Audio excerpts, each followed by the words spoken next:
అందరికీ నమస్కారం. జై శ్రీరామ్. నేను కళ్యాణ్. ఈరోజు మన శివశక్తి ఛానల్లో ఒక ప్రత్యేకమైనటువంటి చర్చా కార్యక్రమాన్ని ప్రారంభం చేస్తున్నాము. బైబిల్ దేవుడు యెహోవా కల్పితమా లేదా కలిపురుషుడా అనేటటువంటిది ఈ అంశం యొక్క శీర్షిక. దీని గురించి మాట్లాడే ముందుగా శ్రీ సంతోష్ కుమార్ ఘనపాటి గారి వేద స్వస్తితో ఈ కార్యక్రమాన్ని ప్రారంభం చేద్దాము. ఓం భద్రం కర్ణేభిః శృణుయామదేవా భద్రం పశ్యేమాక్షభిర్యజత్రాః స్థిరైరంగైస్తుష్టువాంసస్తనూభిర్వ్యాసేమ దేవహీతం యదాయుః స్వస్తి న ఇంద్రో వృద్ధశ్రావా స్వస్తి నః పూషా విశ్వవేదాః స్వస్తి నస్తార్క్ష్యో అరిష్టనేమి స్వస్తి నో బృహస్పతిర్దధాతు. ఓం శాంతి శాంతి శాంతి. శ్రీమన్మహాగణాధిపతయే నమః. శ్రీమహాసరస్వత్యై నమః. శ్రీగురుభ్యో నమః. హరి ఓం. ఓం సంహృతాశేషపాషండాయై నమః. అయితే ఇంతకుముందు చెప్పినట్టుగా బైబిల్ దేవుడు యెహోవా అనేటటువంటి అంశం ఏదైతే ఉందో ఆ అంశం మీద బైబిల్ దేవుడు యెహోవా కలిపురుషుడా లేదా కల్పితమా అనేటటువంటి భిన్న ప్రతిపాదనలతోని మన ముందుకి రెండు టీములుగా వచ్చారు. నా కుడివైపు ఉన్నటువంటి పక్షమేమో బైబిల్ దేవుడు కల్పితము అనేటటువంటి వాదాన్ని బలపరుస్తుంది. నా ఎడమ వైపు ఉన్నటువంటి పక్షమేమో బైబిల్ దేవుడు యెహోవా కలిపురుషుడు అనేటటువంటి వాదనతో మన ముందుకు వచ్చారు. అయితే ఈ రెండు భిన్న ప్రతిపాదనలు ఏవైతే ఉన్నాయో ఈ రెండు చారిత్రక ఆధారంగా గ్రంథాల పదమైనటువంటి ఆధారంగా చూసుకొని వీళ్ళ వాదనలన్నీ విన్న తరువాత ఈ వాదనలలో నిజమెంత, ఎవరి వాదనలో బలం ఉంది, ఎవరు చారిత్రకంగా గ్రంథాల పరంగా పర్ఫెక్ట్గా చెప్పారు అనేటటువంటి అంశాన్ని ప్రేక్షకులు నిర్ణయించుకొని కింద కామెంట్ రూపంలో తెలియజేయండి. ఇంతకుముందు ఈ విధమైనటువంటి చర్చా కార్యక్రమం బహిరంగంగా ఎప్పుడూ జరగలేదు కాబట్టి ఇది కొంత ఆసక్తిగాను ఆశ్చర్యకరంగాను ఉండొచ్చు. కార్యక్రమం యొక్క నియమ నిబంధనలు వచ్చేసి మొదటిగా ఇది హిందూ క్రైస్తవ గ్రంథాలకు సంబంధించినటువంటి అంశాలు ఉన్నాయి కాబట్టి ఆ గ్రంథాలను దాటి బయటికి పోకుండా ఉండేటట్లు చూసుకోవాలి ప్రతి పక్షం వారు. అదేవిధంగా అవసరమైన చోట చారిత్రక అంశాలను కూడా పరిగణలోకి తీసుకోవచ్చు. అలాగే చర్చకు సంబంధించినటువంటి అంశాలు తప్ప మిగతా అంశాలలోకి వెళ్ళడము లేదా ఒకరిని ఒకరు ఒక పక్షం వారు ఇంకో పక్షం వాళ్ళని ఓవర్లాప్ చేయడము, మధ్యలో ఆపమనడము అనేటటువంటిది పూర్తిగా నిషేధము. మీ పక్షాలకు ఇచ్చినటువంటి సమయాలలో నిర్దిష్టంగా మీరు చెప్పాలి తప్ప మిగతా పక్షాల వారికి ఇచ్చినటువంటి టీంల వారికి ఇచ్చినటువంటి దాంట్లోకి వెళ్ళకూడదు.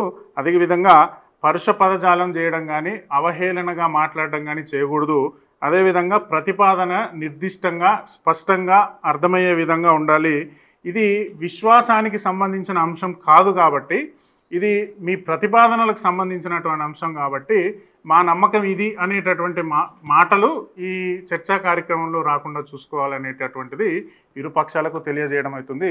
అదేవిధంగా రెండు పక్షాలకి ఇచ్చినటువంటి ప్రతిపాదన ఏదైతే ఉందో సమయాన్ని విభజిస్తే ప్రతిపాదన చేయడానికి యెహోవా కల్పితము అనేటటువంటి పక్షం 10 నిమిషాలు ప్రతిపాదన చేస్తారు. యెహోవా కలిపురుషుడు అనేటటువంటి పక్షం ఇంకొక 10 నిమిషాలు ప్రతిపాదన చేస్తారు. తర్వాత వీళ్ళు ప్రతిపాదించినటువంటి అంశాలని బలపరచుకోవడానికి వాటికి ఆధారాలను చూపించడానికి చెరొక 15 నిమిషాలు ఇవ్వడం జరుగుతుంది. ఆ అంశాల మీద మళ్ళీ వీళ్ళ ప్రశ్నలు ఒక్కొక్క 5-5 నిమిషాలు ర్యాపిడ్ ఫైర్ లాగా ఉంటాయి. ఇలా ఒక పూర్తి అంశం 40-45 నిమిషాలు వస్తుంది. అలా 3 రౌండ్లుగా ఈ చర్చా కార్యక్రమం కొనసాగుతుంది. కాబట్టి మొట్టమొదటిగా యెహోవా కల్పితము అనేటటువంటి పక్షంలో కరుణాకర్ సుగ్న, ఏస్తేర్ గారు, తర్వాత మన డాక్టర్ భాస్కర్ రాజు గారు పాల్గొంటున్నారు. యెహోవా కలిపురుషుడు అనేటటువంటి పక్షంలో లలిత్ కుమార్, సంతోష్ కుమార్ ఘనపాటి గారు, అలాగే భాస్కర్ కిల్లి పాల్గొంటున్నారు. సో యెహోవా కల్పితము అనేటటువంటి అంశానికి సంబంధించి మీ ప్రతిపాదనని తెలియజేయండి. ముందుగా అందరికీ నమస్కారం.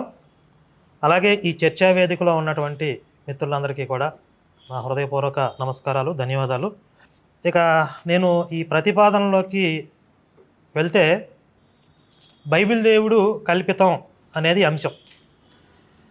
దీనికంటే ముందు ఒక చిన్న విషయం మాట్లాడదాం.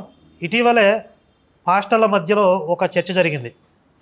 విగ్రహాలు ఒట్టివా లేకపోతే దెయ్యాలు ఉన్నాయా అనేది వాళ్ళు పెట్టినటువంటి టైటిల్.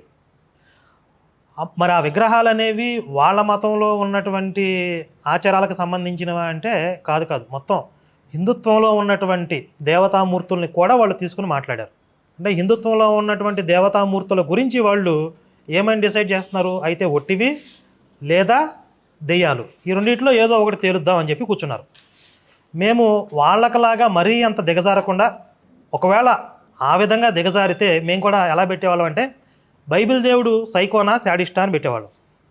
అలా పెట్టకుండా పద్ధతిగా సాంప్రదాయబద్ధంగా కల్పితమా కలిపురుషుడా అని పెట్టాం. అయితే ఇది కేవలం వాళ్ళకి కౌంటర్గా వాళ్ళు మాట్లాడారు కాబట్టి మేము మాట్లాడడం కాదు. ఇది ఈ అంశం చాలా విలువైంది, అందరికీ తెలియవలసింది.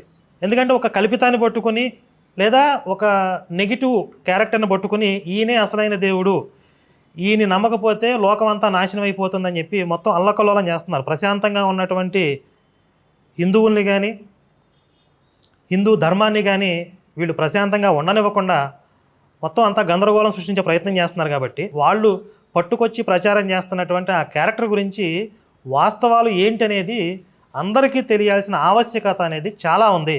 కాబట్టి ఈ బైబిల్ దేవుడి క్యారెక్టర్ గురించి కల్పితమా లేదా కలిపురుషుడా, ఈ చర్చ ఈరోజు పెట్టడం జరిగింది.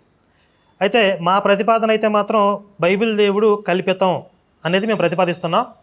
అలాగే గత వీడియోల్లో నేను కొన్ని సందర్భాల్లో కలిపురుషుడు అయి ఉండొచ్చు అని కూడా నేను కొన్ని మాట్లాడాను. కానీ కల్పితం అనేది ఎక్కువగా నేను ఆర్గ్యుమెంట్స్ డిబేట్స్లో చేయడం జరిగింది. కాబట్టి కల్పితం అనే దానికి మా దగ్గర చాలా ఎవిడెన్స్లు ఉన్నాయి, ఆధారాలు ఉన్నాయి. కాబట్టి మేము ఈ పక్షం తీసుకున్నాం. దానికి సంబంధించి ఇప్పుడు మా పక్షంలో ఎస్తేర్ గారు అలాగే భాస్కర్ రాజు గారు వీళ్ళు హిస్టారికల్గా కూడా, అంటే బైబిల్ ఆధారాలు మాత్రమే కాకుండా చారిత్రకంగా కూడా బైబిల్ దేవుడు కల్పితం అనేటటువంటి ఆర్గ్యుమెంట్స్ వాళ్ళు చేయబోతూ ఉన్నారు. నేనైతే ప్రధానంగా బైబిల్ బేస్ మీద, బైబిల్ ఆధారాలతో, బైబిల్లో ఉన్నటువంటి ప్రవక్తలు లేదా వ్యక్తులు ఒక క్యారెక్టర్ని సృష్టించి వీళ్ళకి కావలసినటువంటి ప్రయోజనాలను సాధించుకోవడానికి, వీళ్ళ యొక్క గుత్తాధిపత్యాన్ని ఒక జాతి మీద, ఒక ప్రజల మీద నిలుపుకోవడానికి ఒక దేవుడి క్యారెక్టర్ని సృష్టించారు. ఆ సృష్టించిన క్యారెక్టర్లో కొన్ని దుర్గుణాలని, వీళ్ళకు ఉన్నటువంటి దుర్గుణాలని అందులో పెట్టారు అనేది నా యొక్క వాదన. దానికి సంబంధించిన ఆధారాలు నేను బైబిల్లో నుంచి చూపించబోతున్నాను. ఇది స్థూలంగా మా యొక్క ప్రతిపాదన. నా తర్వాత ఎస్తర్ గారు మాట్లాడతారు. మొట్టమొదటిగా అందరికీ నమస్కారం. అలాగే ఈ వేదిక మీద ఉన్న మిత్రులందరికీ కూడా నమస్కారం. శివశక్తికి ధన్యవాదాలు. అయితే క్రైస్తవం గురించి కానీ బైబిల్ గురించి కానీ మనం ఏది ఎత్తుకున్నా కానీ, ఏది ప్రస్తావించినా కానీ, దేన్ని క్రిటిసైజ్ చేసినా కానీ, సపోర్ట్ చేసినా కానీ 2 యాంగిల్స్ నుంచి ఆలోచించవలసి ఉంటుంది. ఒకటి బైబిల్, ఎందుకంటే అది వాళ్ళ మూల గ్రంథం. ఇంకొకటి హిస్టారికల్ ఎవిడెన్స్. హిస్టరీ అంటే ఇంక అందులో ఆర్కియాలజీ వచ్చేస్తుంది, స్కాలర్షిప్ బయట పెట్టిన క్రిటిసిజం వస్తుంది. సో దీన్నన్నిటినీ కలిపి ఒక హిస్టారికల్ అనే అంబ్రెల్లా కింద అట్లీస్ట్ ఈ డిబేట్ పర్పస్ కోసం హిస్టారికల్ అనే యాంగిల్ అని మనం డిసైడ్ చేసుకుందాం. సో కరుణాకర్ బైబిల్ గురించి మాట్లాడతారు, అలాగే నేను హిస్టారికల్ ఆస్పెక్ట్ నుంచి, నేను యాంగిల్ నుంచి మాట్లాడదాం అనుకుంటున్నాను.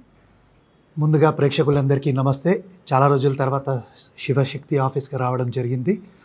అయితే ఇక్కడ యెహోవా కల్పితమని వాదించే మా తరఫున యెహోవా కలిపురుషుడు అని వాదించే వాళ్ళకు కూడా మేము నమస్కారం చెప్తున్నాము. చర్చ చాలా వేడిగా ఉండాలి. అయితే ముఖ్యంగా ఈ చర్చ జరగడానికి కారణం, ఒక రకంగా ప్రేరేపించింది నన్ను కానీ, మా కరుణాకర్ని కానీ, ఎదుటి పక్షంలో ఉన్న వాళ్ళని కానీ ఈ క్రైస్తవుల పాస్టర్లే. ఏదో మా మతాన్ని ఏదో మేము ఆచరించుకుంటుంటే వీళ్ళు మా దగ్గరకు వచ్చి మీ గ్రంథాలకి ఏ ఆధారం లేదు, అసలు ఏ లిపిలో రాశారు, ఇలాంటివన్నీ కూడా చెప్తుంటారు. అయితే ఒక పక్క చూస్తే యెహోవా మాత్రమే కల్పితం కాదండి, యెహోవాని క్రియేట్ చేశారని ఎవరైతే చెప్తున్నారో ప్రవక్తలు, వాళ్ళు కూడా కల్పితాలే. ఆ ఆధారాలు కూడా మేము ఇస్తాము. అయితే ఇక్కడ ఇంకో విషయం కూడా ఉంది. ఒక పుస్తకంలో రాసినంత మాత్రాన అది ఆధారం కాదు. అంటే బైబిల్లో మోషే ఉన్నాడు, మోషే ఇది చెప్పాడు, యెహోవా ఉన్నాడు, నేనే దేవుడిని అని చెప్పాడు, అంత మాత్రాన అది ఆధారం కాదు.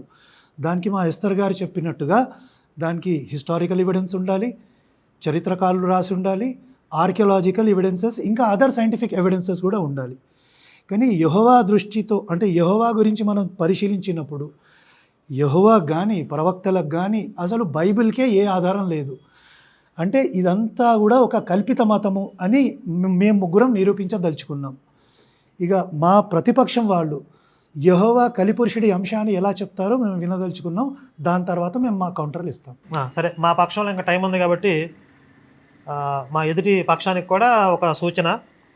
ఇప్పుడు ఈ చర్చకి పూర్వం తర్వాత కూడా మేము ఎప్పటిలాగా మిత్రులే, కానీ ఈ చర్చలో మాత్రం ప్రత్యర్థులుగానే ఉండదలుచుకున్నాం. మీ ప్రతిపాదనకు సంబంధించి మీరు స్ట్రాంగ్గా ఆర్గ్యుమెంట్ చేయాలని నేను కోరుకుంటున్నాను. అలాగే దాన్ని ఎలాంటి మొహమాటం లేకుండా దాంట్లో ఉన్నటువంటి లోటుపాట్లు అనేది ఖచ్చితంగా మేము వెలికి తీస్తాం. అంటే ఒక పాస్టర్తో డిబేట్ చేస్తే ఎలా ఉంటుందో అదే విధంగా మేము ఈ డిబేట్ చేయాలనుకుంటున్నాం. కాబట్టి మనం ఒకటే, మీరు మేము ఒకటే అనే భావన తీసేయండి, ఫస్ట్ పక్కన పెట్టేసేయండి.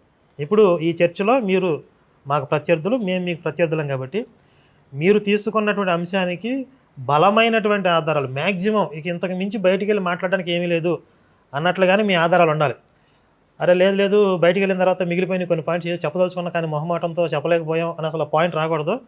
కాబట్టి మీరు ఆ యాంగిల్లో మీరు మాట్లాడండి. అలాగే దాన్ని మ్యాక్సిమం కౌంటర్ చేయడానికి మేము ప్రయత్నం చేస్తాం.